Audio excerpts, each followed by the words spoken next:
บรรยากาศยามเศร้าพี่น้องอาชีพหลักของบอยเองเนาะมื้อนี้ตื่นแต่เศร้าแน่พอจะออกไปเบิ่งมานั่งเขาหอมอยู่เว้นเขาเพื่อนอยู่ใส่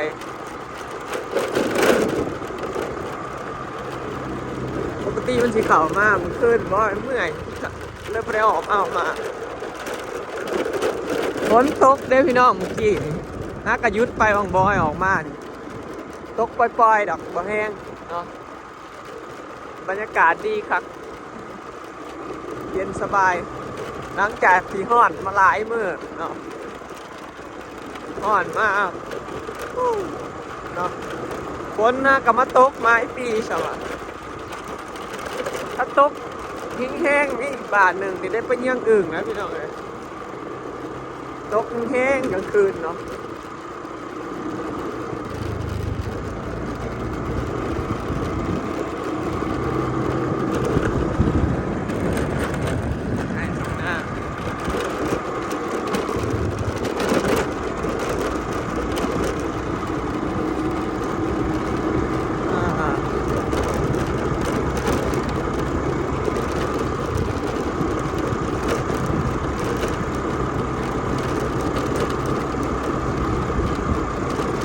สบายเลย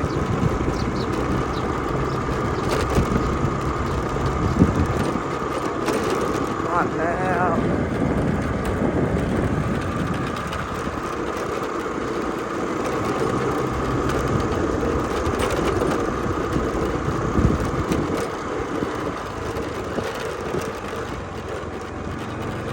ถึงแล้วรอดหน้าแล้ววันนี้เป็นวันที่3ของการคืมฝนเนาะคืมคักพี่น้องโมโหแบบมันชิโตะหอดมือใดเนาะพี่น้องเบิ่งทางใดแน่พี่น้องเนาะทางบ้านเจ้าตกอยู่บ่ทางบ้านคอยตกเด้อหอดเอาอันนี้อยู่บ้านสวนพ่อเฒ่ามีเห็นบ่บ่สิพามาเบิ่งสวนก่อนแต่ว่าสวนนี่มันเบิดแล้วแหละของปลูกเนาะแต่ที่พามาเบิ่งบรรยากาศซื่อๆนี่บรรยากาศเห็นปะต้นกล้วยพวกนี้เดินปลูกไปเป็นปลูกเป็นแถวเลยคืม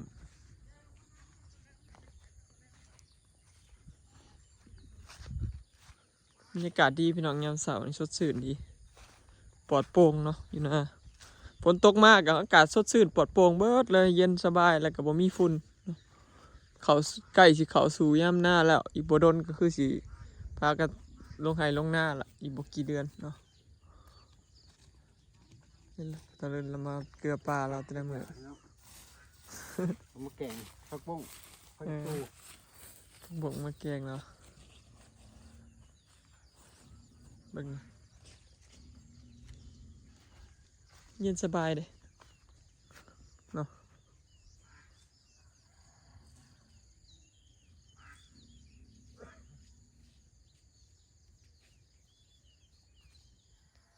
อันนี้ผักอีตูไม่ทวอนเราปลูกไว้พี่น้อง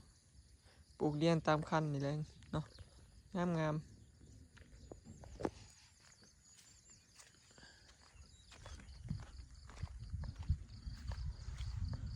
ี่มาดูทางด้านคอกหมูพุทธเลิน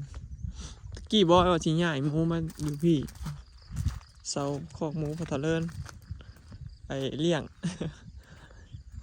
เดี๋ยวพอดีมันยากพี่น้องเบิ่งขี้ตม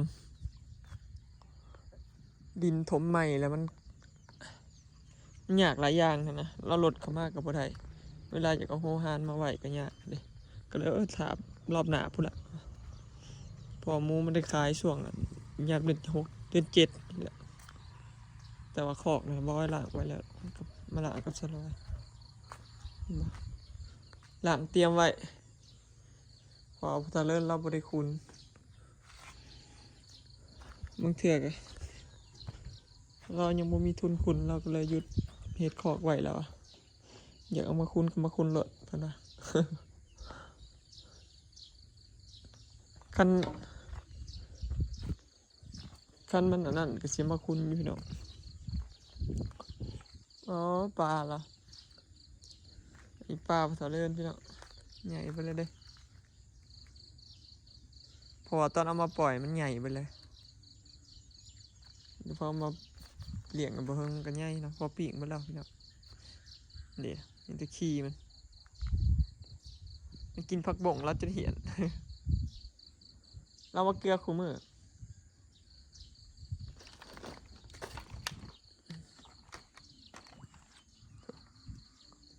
หว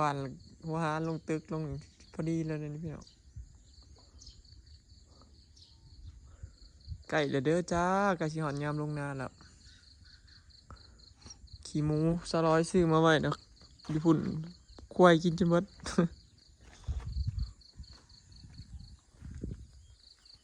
เดี๋ยวสิมาเกลือเป็ดก่อนพี่น้องอยากสิไปเกลือหมูเนาะเบิ่งพี่น้องคุณยายเป็นปลูกต้นมะฮงหาเห็ดหัวเห็ดหาวฝนตกกระเสียหญ้าผ้าดังผ้าแตกก็บ่ได้ย่านพี่น้องแม่ต้นมะฮงแล้วกำลังขึ้นไงงาม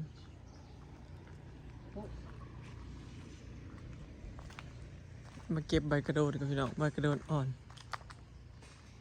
ได้มือหน่อยก่อน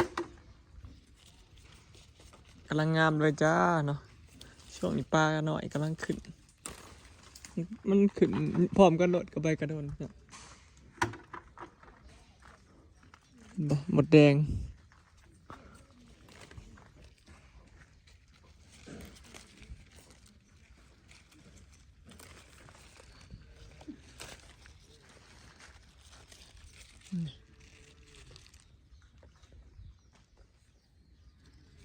แดงลาย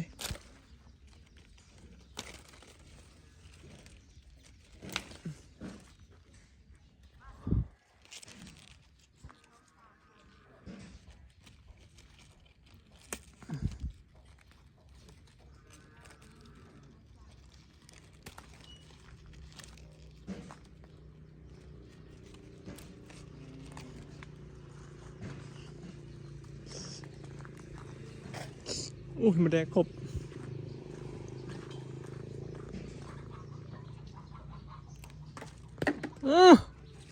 เกือบปากกระโดดตกเสียหัว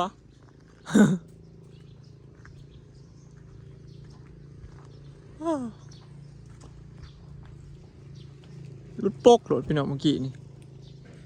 เกือบไปแล้วป่ะมันหล่นนี่ยามนี่เอามาเบิ่งหมูกันพี่น้องอันนี้เป็นหัวอาหารหมูบอยสื่อใหม่เนาะมาใส่ยี่ห้อนี่ป่ะนี่พอยี่ห้อนี้ถือกว่ายี่ห้อที่บอยใส่รอบก่อนถือกว่ามาสเตอร์ของไทยเนาะของเบทาโกมาใส่ของเราแต่ว่าชั่วมือนี่หัวอาหารกับแพงพี่น้องแพงขึ้นเพราะค่าน้ำมันแพงนี่จากตะกี้สอบหนึ่งบ่ฮอด500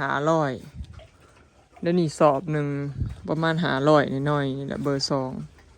2แพงขึ้นหลายพี่น้องโธ่เนาะไผราคาหมูถือบ่พอเนาะอยู่ลาวแถมราคาหัวอาหารแพงขึ้นเด้บ่แม่นหัวอาหารที่ถือลงหัวอาหารแพงขึ้นเพราะน้ำมันแพง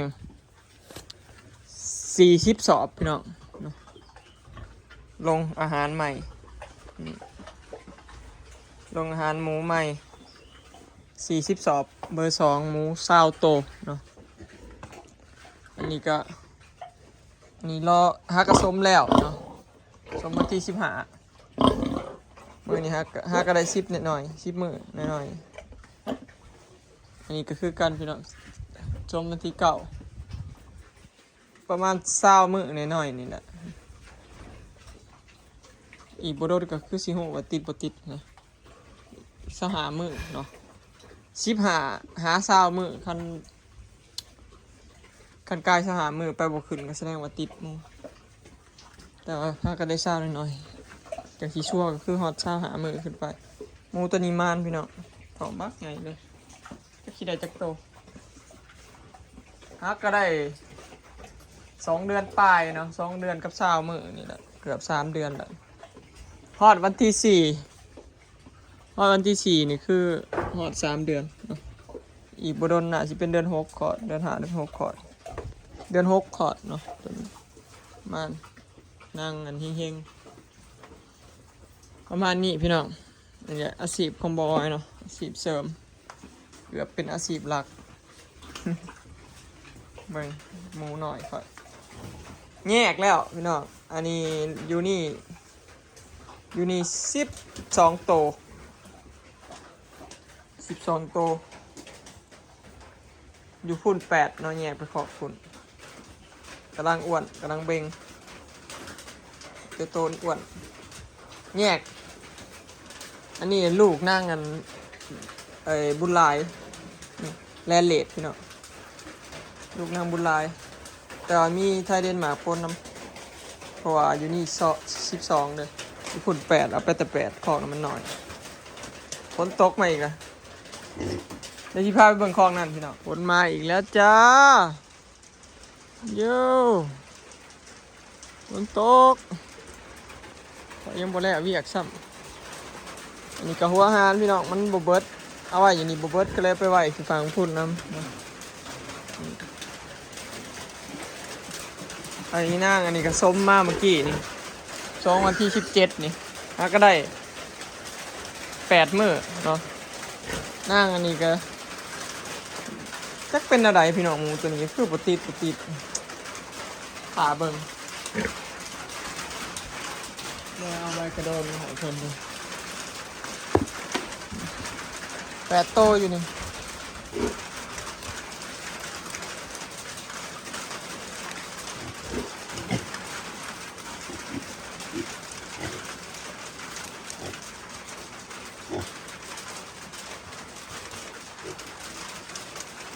8 โต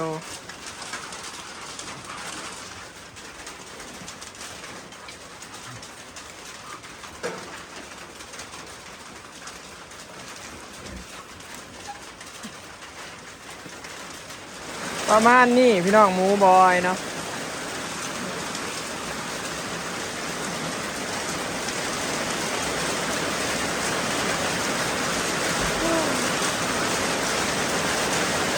ฝนมาแห้งอีกแล้วยังมาแล้วพี่อยากซ้ำพี่น้องฝนตกมาแห้งอีกแล้วไม่ใช่สิได้แข่งฝนเมื่อแล้ว